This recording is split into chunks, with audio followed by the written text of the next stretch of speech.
Hey everybody, it's Jason Blaha here, and today I want to talk to you guys a little bit about what I think the biggest mistakes are that a lot of guys do who are natty, who are trying to get well-developed shoulders. And I think the reason it's a mistake is because they copy entirely too much from the hardcore bodybuilding world. And what people need to understand is that almost all serious bodybuilders and half of serious natural bodybuilders are on stuff. And what you have to remember is that they have a much, much easier time building muscles that are affected more by androgens. In other words, all these things that these guys take, all this stuff, these creatine and whey protons, if we want to use code words here, they do not cause proportionate muscle growth through the body. And you need to understand that. These things do not make all muscles through the body grow at the same rate. They make everything grow, including your heart, unfortunately. But it's not proportionate, and the muscles that they cause the most growth in tend to be the deltoids, the traps, and the upper pecs. So accordingly, these guys don't actually have to be that intelligent in how they train these areas. Furthermore, they get better localized recovery from these things also. They get better recovery. So they don't have to be as smart in their rest, recovery, and adaptation cycle, nor in their stimulation. And the problem you have is that a lot of natural guys will come in and spend just too much time trying to isolate different parts of their shoulders or do exercises that they think are going to target just one part of their shoulder girdle. And I mean, a perfect example, and even Eric Bugenhagen gave this as an example of really a flaw in that. He wouldn't recommend rack pulls above the knee for building up your shoulders because it doesn't build the whole shoulder. It doesn't build the whole shoulder girdle. You can end up being disproportionate. And a lot of guys who are chasing some sort of classic aesthetic look, being disproportionate, it's not going to help you. And again, it's very easy to get disproportionate and to get inflammation and overuse and all sorts of other problems by throwing tons and tons of isolation at a body part. And we know, based upon all the research done, there is no isolation movement for any major body part that causes more growth than just well-selected compound movements. We know that. Study after study after study has shown it.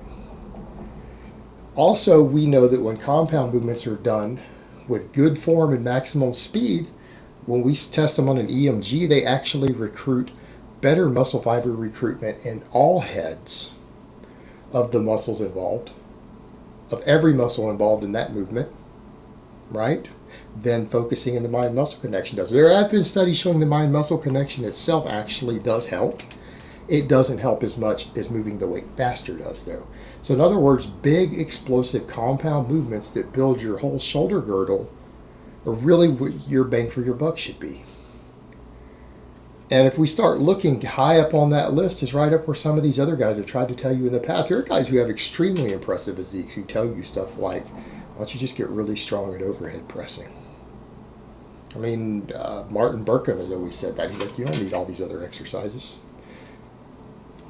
He always called it F-around-itis that people do in the gym. You don't need all this stuff. It's not necessary. And if anything, if you pick a couple of effective compound movements for your entire shoulder girdle, and you get really strong at those movements where you can generate a lot of workload and you can move a heavy weight relatively quickly, your shoulder girdle is going to grow. In fact, if you do this effectively enough, you're going to be accused of being on stuff because that is a characteristic of identifying someone who is using drugs, is a disproportionate amount of shoulder girdle and upper chest development. So, I mean, right up on front, I mean, the standing press, and you guys knew this was coming, that needs to be your staple exercise. If you guys are natty and you want to try to even remotely rival what these enhanced guys are doing in terms of proportion on your upper body, the standing press is critical. And because of the nature of the standing press, you can utilize bar paths that work the entire shoulder girdle more effectively than a seated version does, and that works the triceps more. And again, having big triceps usually a priority for people. Now, a lot of people say, well, I don't want my shoulder work to build my triceps bigger. Okay, so if you don't care about your triceps, then quit doing tricep extensions. See, that's the logic they go to. Well, I don't want to quit doing those. Well, then you want bigger triceps then. So why are you claiming you don't? You might as well get efficient use out of your exercise selection. And we know that the standing press hits the triceps harder than a seated one does, and it also works your core more and other stuff. It's better for your overall physique and overall athleticism.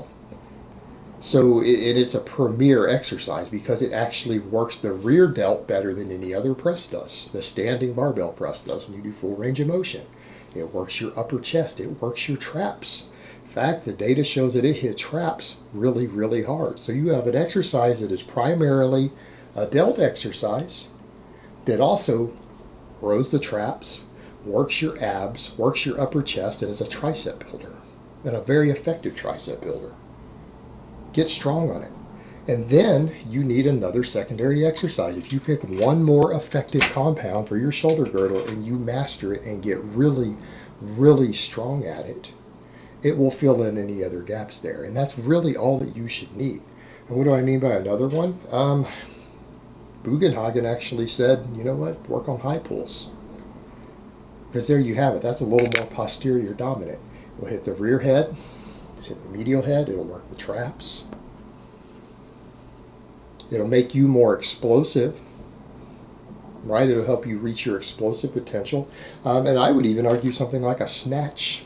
It's a long forgotten exercise that's come back in vogue thanks to things like CrossFit, the return of Olympic lifting.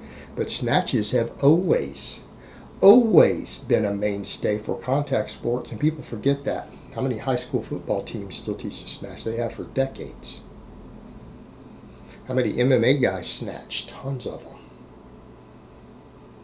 Because it's an all-around good athletic exercise. But if you're someone who is really struggling with shoulder development, I want you to think about the mechanics involved with that and the sort of work and the muscle fiber recruitment that is involved with building a powerful, heavy snatch. It will build your shoulder girdle. So I would say if you don't want to do something like the high pull, okay, master the standing press and master the snatch and get as strong as you possibly can at those two exercises. And if you do that and you really focus on them and you get strong on them, you're going to have about as large and as well developed and proportionally developed of a shoulder girdle, your entire shoulder girdle, this entire upper area, as you are possibly going to get. But they're also going to build a lot of other muscles for you. They're going to improve your core. They're going to improve, to some extent, your leg development, your glutes. And they're going to make you more athletic. They're going to make you more fit. Because all this other stuff they do improves work capacity. What does all that work capacity do? It's going to make it easier for you to burn calories when you do cardio.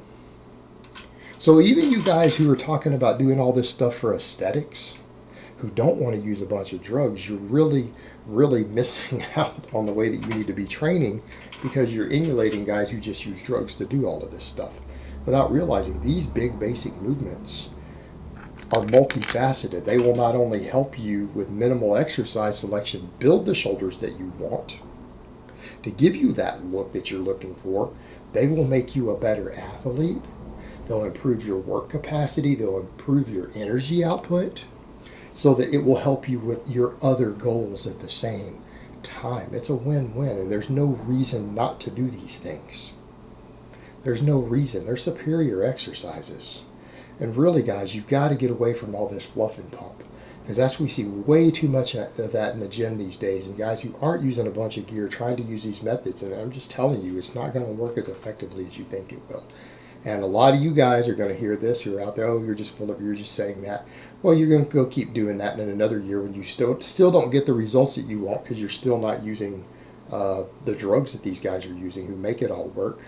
Then you'll come around, try it my way, and then do it for 6 months, and then you'll regret it later. You'll come back and you'll regret it like, man, I wish I would have listened to him a year ago.